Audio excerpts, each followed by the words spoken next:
Нешто што и да како исто ќе ни фали за во иднина, а тоа е оној азил за диви животни. Ваков или онаков треба да постои, да функционира. Имаме мал милион објекти, поготово на армијата, кои што се напуштени, кои што може да бидат идеално шелтер место за ваков тип на животни, како не би сметале во околината.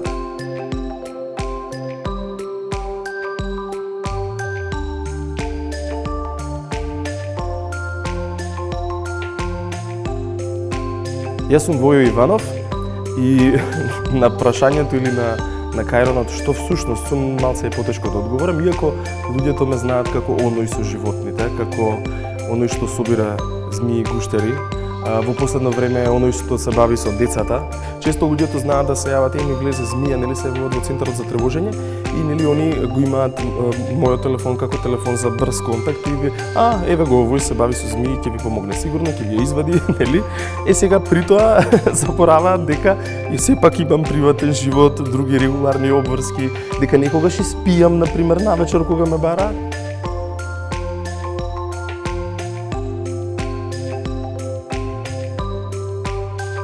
Африка беше мој детски сон и се случи посакувано, ама неочекувано.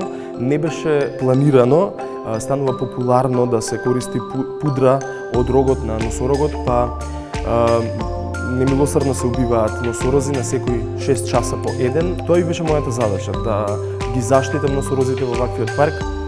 Патрулиравме постојано, живеевме во шатори, живеевме на отворено. Многу се надевам на иднината, на новите генерации што доаѓаат.